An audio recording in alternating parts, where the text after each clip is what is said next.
All right, welcome back to the Breaker Bros. And tonight we're going to do just like an initial reaction to the Bengals 53-man roster. And I guess we'll just go down the line. But do you have any initial thoughts before we just, I guess, read off who made the cut and who didn't? I'm sure most people know who made it at this point, but yeah, I think we're probably the second podcast to talk about this. So, you're coming here for some fresh, hot takes, news. I don't know. I mean, nothing surprising. A lot of people that made it, I was glad they made it. But I mean, nothing more than just like, fan favorite type things. Like I was glad that Mitchell Wilcox made it. I thought he played okay last year. Nothing more than that though. Glad Mitchell Wilcox made it. Good job, brother. yeah, I guess my initial thoughts is that just overall it looks like we went younger, I guess, is what I could initially see. I once we go through like each position and stuff, I think some are kind of like surprising more than others. But I mean, my initial thought was like we definitely got younger, and it also seems like there's a lot of trust in some of the younger guys too, because like it seems pretty unique that like a Yo Savage or even like a Charlie Jones can come in, and then it seems like they hold DJ Turner and even is it DJ Ivy too? I think we got two DJs. I guess several DJs, but yeah, you know what? That's the funny thing is that let's see, DJ Turner was the higher draft pick, right? And I think I was getting confused during the games because they would talk about DJ Ivy because DJ Turner didn't really play. And I was watching DJ Ivy thinking he was DJ Turner because I forgot that we drafted DJ Ivy because he was like a 7th rounder. Yeah. Right. So I remember thinking, man, I thought he was faster than that. So maybe he is because I was thinking of the wrong DJ. But yeah, it seems like we have a lot of rookies that are coming in, or maybe even second-year players that are going to have to basically fill depth roles, but some important ones because it's like Charlie Jones. There are 3 DJs on defense. Right? You got DJ Reader, DJ Turner, DJ Ivy. Yeah. And then we got the DJ reggae horn. You can't talk about DJs without the reggae horn, right? I see what you did there. Yeah, okay. Sorry. I brought it back up because I missed it. And I was trying to claw it back. But I guess starting out with quarterbacks, obviously Joe Burrow, everyone knows, but Jake Browning, I'm kind of surprised about that one because I thought maybe the person that we signed in the offseason, Simeon? Yeah, like I thought he would be good enough to be a backup. Like at one point, wasn't he like a starter? So you would think he started in Denver. Yeah, but like not that he would ever be like a top tier, quarterback starter. But as a backup for a few games, I thought he would be fine. But the fact that Jake Browning beat him is pretty interesting. I know we picked up the guy from was it Greer from the Cowboys? Will Greer, yeah. Yeah, he's on the practice squad. But yeah. But yeah, no, I thought that was interesting, but it's not really surprising because, I mean, in the grand scheme of things, we really want Joe Burrow to be playing the full time. So, but I guess going to receiver, to me, this was kind of the surprise because I think everyone was kind of speculating there would be 7 receivers. I thought maybe they would potentially keep, I can't think of his name, but we let him go because he was our punt returner last year. I think I think the Bears signed him, but surprisingly, Charlie Jones, I guess he secured the punt returner position, which is to me kind of a surprise because it's a rookie. Because normally you don't really see rookies take on that significant of a role because that's a lot of trust to put into someone. I don't know. I'm not surprised at all. I mean, he was a 3rd-round pick, right? You're not going to spend a 3rd-round pick on a guy and not have a role. No, he's a 4th-round pick, I believe. Okay. So he was a 4th round pick, so I'm not surprised.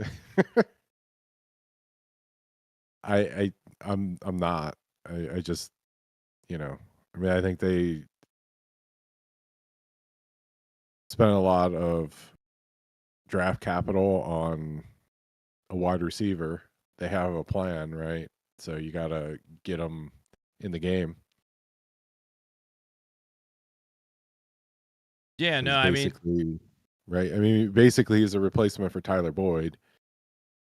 I think if anything, too, with the 6 that we have, I can see all of them being active because I feel like Yosevash, like, he's gonna have to be part of special teams as well, and I think that's part of the reason why we let go of some of the other receivers. But again, like for the rookies to come in and show out what they did, because Yosevash, I mean, it seems like you think he's already the 4th option. I would. I mean, well, frankly, if you're playing 4 wide receivers, right, chances are he'd be the 5th option, right? I mean, because you would think that, like, your play design, you're probably going to have the back or maybe even a tight end being more of an option, right? So he'd be the 4th receiver. I just don't think it's that big of a role. And I'd rather have a guy that's a home run hitter than, kind of slow and steady kind of thing. I guess slow is not fair. You shouldn't say slow when you talk about wide receivers, but I'd rather have someone that has high variance, high upside as your 4th receiver, because I don't think he's going to get a lot of targets. So you want someone that can make a defense pay, especially you're going to have 4th corner covering them, right? So a few big plays coming if you have as your 4th receiver. I don't know. Why not? Yeah, no, he's got the frame and the speed because he's, I guess, 6'3", maybe close to 6'4". I think he's technically 6'3", but his speed. So I mean, he's going to create a lot of mismatches. Fast. Yeah, and like, so the question, I remember when we were talking about him during the draft, and we were looking at his numbers, and we're looking at his size, and we're watching videos of him play at Princeton, and it's just like he just looked like a guy who was bigger and faster than everybody else, and so it like looked like what you imagine it would look like. But it's like, well, can he play against guys who are in the NFL, right? And he showed it in the preseason that he can play well against much better competition than he had at Princeton. I think he surprised a lot of people with the way he played in the preseason. Yeah, and it's just like, so he showed he can play. And you're asking him to be kind of a secondary, tertiary, quaternary target, right? Well, that's not a big role to ask for someone. The main thing that should separate him and Irwin, and I like Irwin because he seems to be very clutch, and like he's going to always come down with it type of player. Like, he always seems to catch the ball if you get it close enough, but he just doesn't have that top end speed to create that separation that we're looking for deep in the playoffs. So I think he's just that extra security blanket, and like it's kind of crazy to think that we got him in the 6th round and we got Charlie Jones in the 4th, and you would think looking back it would have been the opposite, right?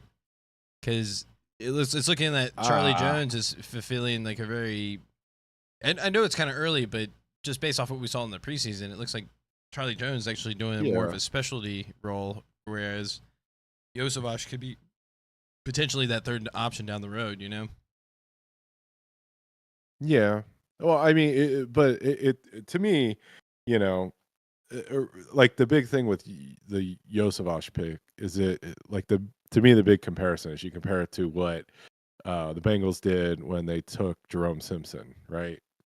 You had like a guy who was physically gifted, way better than the competition that he played against. So you draft him based on a projection, right? But the Marvin Lewis era Bengals drafted him in the 2nd round, right? Right. But to me, you draft guys that are physically have traits that you can project as an NFL player, but maybe there are questions about competition or questions about other things, right? Which Jerome Simpson had both. Now, hindsight being 2020, but maybe it wasn't back then. Who knows? But I mean, it's a high risk, high reward, or low risk, high reward kind of pick, right? Because most of the time, or a lot of times, guys picked in the 6th, 7th round don't make the roster, and it looks like they did a good job identifying a guy who can play. Yeah, it was just kind of one of those situations where they kind of took what the draft gave them, and I think they kind of stuck to their guns. And I'm sure they were kind of surprised that he made it that far into the draft, but I guess for where they got him in the 6th round for another receiver, because I feel like when we saw that pick live, it was kind of like a surprise to us, because like, oh, we thought we took a receiver, because I think at some point we thought we were going to get a tight end. And like at some point, you mean like with every single pick in the draft, you're like, oh, for sure, tight end now. I don't know. I think after the 5th round, all of our favorite tight ends were pretty much gone, because I think Wiley would have been the last of those options, and I think he was gone. Mm-hmm. I mean, there were so many. I feel like there was at least 15 viable options of tight end that we thought, yep, we could have took him, and we took no one. And then for us to take a safety in the 3rd. And then another receiver. Like, I think people thought we would take a receiver at some point, so taking one was not a surprise. But taking 2 receivers, and then on top of it, then we took another cornerback in the 7th round. Like, it just seemed like, oh my god, what are we doing? But then looking back, it's like they nailed it, because it's like everything that we needed in depth we kind of got, and potential future starters too. Like, and then. My favorite pick of the draft is the punter. Like, I know that sounds crazy, but I feel like he's going to be a pretty big you're a difference. mustache guy, so I can see that. No, like it doesn't seem that big of a deal, but like like when it matters the most, like he's going to make the biggest difference. Kind of like same thing with McPherson, like no one understood the value, like how valuable that pick was, until he's like hitting 58-yarders consistently, and he's making them look easy. And it's like, yeah, that pick makes a lot of sense, right? But at the time, I think there was quite a few people questioning it, right? Why would you take a kicker that early? I don't think anybody's questioning picking a punter. No, not now. But I'm saying when we picked McPherson at the time, I think some people questioned it, especially in the 5th round. Not us. No, I don't. Not. I wouldn't say us, but I think there were some people. Well, we're all that matters, my man. Well, I think we're open-minded too. I think we hear what's out there. It's kind of like a pulse thing. But I guess to the running backs, like Joe Mixon, Travion Williams, Chris Evans, and Chase Brown, I think a lot of people thought there would be 3. I don't think it's necessarily a surprise that there's 4. But yeah, I mean, I think really, if anything, Chris Evans was kind of the surprise, and it seemed like, I don't know, with him, I always feel like we get like glimpses of like hope, and like you can see the potential, and then there's just I guess isn't that consistency. But honestly, it just seemed like he really balled out this preseason, so that's basically what secured him. Spot. I mean, I remember watching him play this preseason, thinking he looked really good. He looked like what we thought he could be. So, well, I think he had that one run for like 25 yards that just looked really good, and it was like, okay, we have. Yeah, but even aside from like the stats, he looked like he was running with like, good power, right?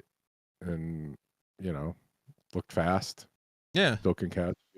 And he's a solid kick returner too, so I think he's going to do that throughout the season. So I think that's the biggest thing. Like, we have him kick returning, and then Charlie Jones would do the punt returning.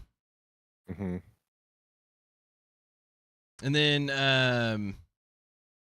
but actually, as far as running backs, before we go to tight ends, I'm pretty comfortable with any of them. That, like, if they had to come in at a pinch and take over for a few games or whatever, if Joe Mixon got hurt, I feel like they all basically all solid running backs. But I would like to see Chase Brown though, like in the open field, because I don't think we ever really got to experience like his top end speed. Yeah, see, I don't share your optimism with the backup running backs. I think that's a spot that feels thin to me. Really? Because I feel like they're all solid. I mean, I'm not saying like they're gonna like, because we're just not a running team, I guess is the way I look at it. So it's like it's not a matter of do we need this running back to consistently hit 100 yards and hopefully get 100. We don't need that. We just need someone to be able to catch out of the backfield every now and then and to grind out a few yards here and there, and I think every back that we have is capable of doing that. I mean, I still remember the draft. I was hoping that they would pick one of those guys with like the kind of the elite speed, because I feel like that's missing from. Well, that's Chase Brown. I think Chase Brown had the second fastest 40 time for running back. He's definitely in the top 5, I'm pretty sure, but I think he had the second fastest. Yeah. Well, you're usually right about it, but I'm going to fact check you. Do it. I'm confidently he's top 5. The only thing that hurt him with a lot of players that we drafted actually is that they're kind of like old for. Well, the thing that hurt him was he fumbled a lot. That, and he's older.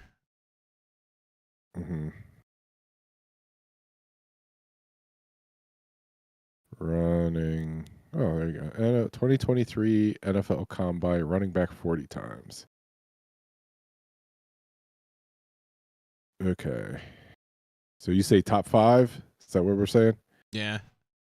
Okay. Oh, just got it. So Devin A-Chain 432, Jahmyr Gibbs 436, Keaton Mitchell 437, Generic Prince 441, Chase Brown 443. And I like Bijan Robinson 446. So there you go. Right again. Well, because I remembered it, because I was like, oh, that's why we picked him, because he's fast. He's got that top end speed. But I was like, but the reason why we picked him so late is because he's older. And I'm sure the fumbling has to do with it, but I think it has to do more with his age. Like, age is like, with the NFL is so, they're very particular about it, especially when it comes to running backs. Yeah, I mean, I could see that in the early rounds. I mean, was he a 3rd rounder or a 5th rounder? 5th round, because I'm pretty sure we got Charlie Jones. Yeah, Charlie Jones and then Chase Brown. Yeah, so I mean, you're talking about someone who's only on their contract for 4 years, so I don't know why you would care that much about age. I don't know. It's an NFL thing. I'm sure there's a reason, but no, I'm sure there's some data on it. All right, talked about running backs too much. Tight ends. Mitchell Wilcox, glad he's back. Let's go. Yeah, no, I, honestly, it's like basically like last year, except we traded Irv Smith Jr. for, damn, I can't even think of his name, or tight end that we had last year that went to the Panthers. Michael Bolton? Wow, is that your real name? Yeah. He's dead to us now. Irv Smith. I think he's a cool guy. I like him. I wish him well. I just wish I could remember his name. No, mine's Clavin. It'll come to me. I will remember it before the end of the stream, I promise. All right. Okay. Offensive line. Okay, this is the surprise to me. But I'm super excited because I know there was a lot of speculation, because I swear there was like several outlets that were like, there was no way we're gonna keep the offensive line that we had with like Collins and Williams and all that. And we kept them all. And not only did we keep them all, we actually had 10 offensive linemen, which I think most people thought we would only keep 9. But that makes me happy. I think it's a clear message to Joe Burrow and everyone that they want to keep him safe. And yeah, I was not surprised by the number, because I watched an interview of the offensive line coach like 3 or 4 days ago, and he said, they asked him, well, how many offensive linemen are you going to keep? And he said, well, it's not my job to say.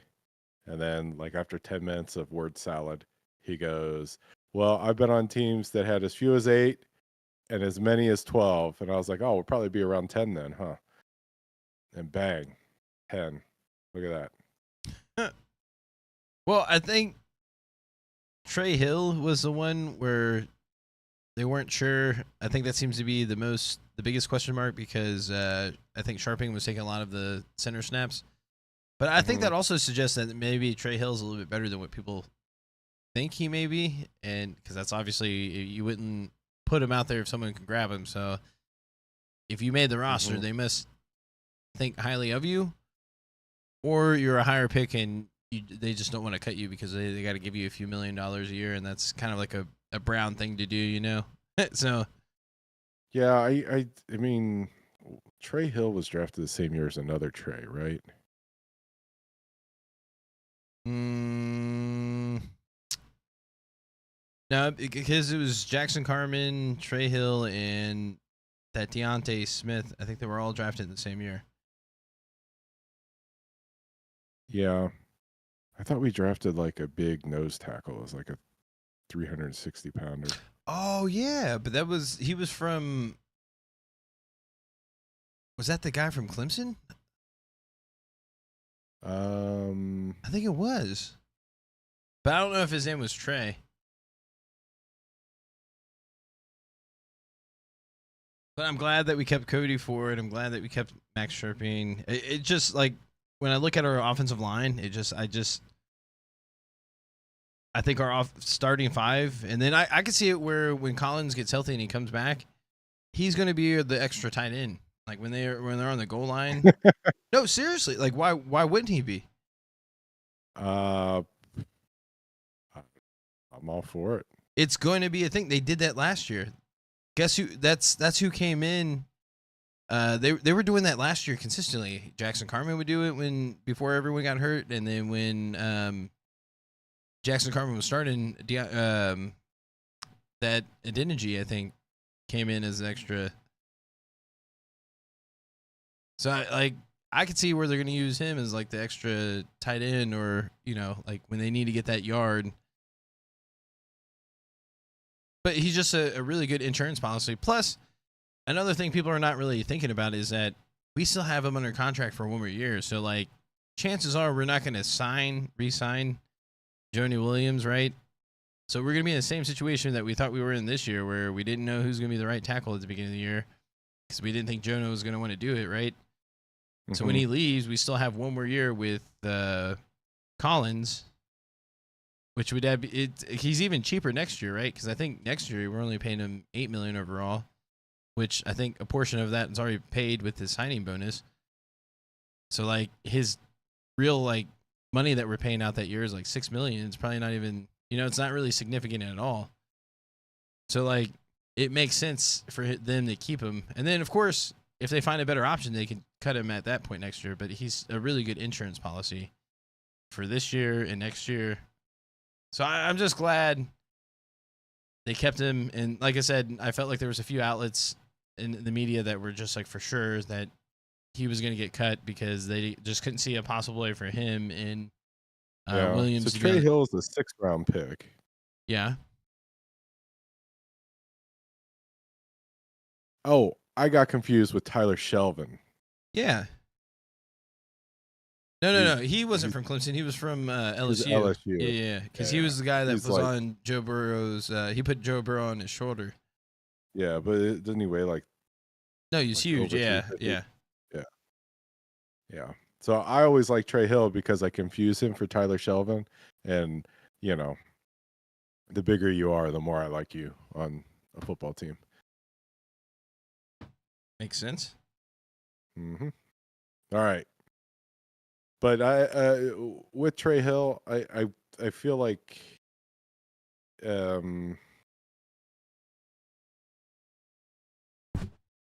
where'd you go? Sorry, I just spilled something. Here, keep talking. I just need to clean this up real quick. I'll be right back. Okay.